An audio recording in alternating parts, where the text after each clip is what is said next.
আসন্ন পটিয়া উপজেলা পরিষদ নির্বাচনে ভাইস চেয়ারম্যান পদপ্রার্থী জনাব আশিস তালুকদারকে তালামার্কায় ভোট দিয়ে জয়যুক্ত করুন, উন্নয়ন করার সুযোগ দিন।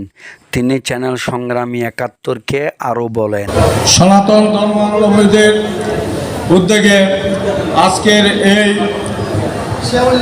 মত বিনিময় সভার সম্মানিত সভাপতি উপস্থিত আছেন চট্টগ্রাম দক্ষিণ জেলা আওয়ামী লীগের সংগ্রামী সদস্য আমার নেতা মুজাহিদুল আলম চৌধুরী, উপস্থিত আছেন রণাঙ্গনের সৈনিক বীর মুক্তিযোদ্ধা চৌধুরী মাহবুব রহমান সহ এখানে সনাতন ধর্মাবলম্বীদের পুজো কমিটি ঐক্য পরিষদের নেতৃবৃন্দ এবং আগত নেতৃবৃন্দ, আমার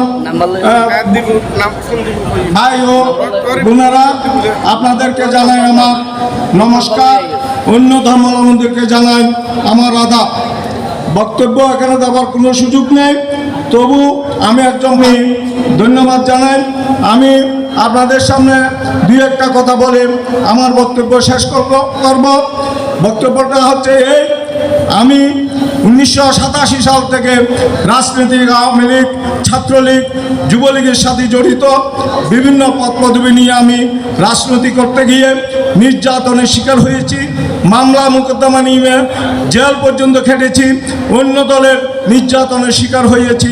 আমি কোনোদিন কোনো সময় রাজনৈতিক থেকে আমি কিছু পাওয়ার জন্য রাজনীতি করি নাই, আমি জনগণের সেবার জন্য রাজনীতি করেছি এবং জনগণের পাশে থেকেছি। আর এই জন্য প্রার্থী হয়েছে এ কারণে, আমার যারা শুভাকাঙ্ক্ষী, দুর্দিনের যারা আমার সংগঠনের যাকে আমার সহযোদ্ধা বন্ধুরা অনুরোধে আমি প্রার্থী, এবং বিশেষ করে আমার ধর্মাবলম্বীদের মতামতের ভিত্তিতে হয়তো অনেকের সাথে আমি যোগাযোগ করতে পারি নাই, এই জন্য আমাকে ক্ষমা দৃষ্টিতে দেখবেন। আর আমি প্রার্থী যখন হয়েছি, আমাকে আপনারা যদি ভুল ত্রুটি হয়ে থাকে আমাকে ক্ষমা দৃষ্টিতে দেখবেন। আমি এ কারণে বলতে চাই, আমি ছাত্রলীগ করতে গিয়ে অনেক নির্যাতন হয়েছি, আমি এর জন্য প্রার্থী হয়েছে। আমার বিকল্প অন্য প্রার্থীকে আক্রমণ করার কোনো সুযোগ নাই, তবু না বলে পারতেছি না।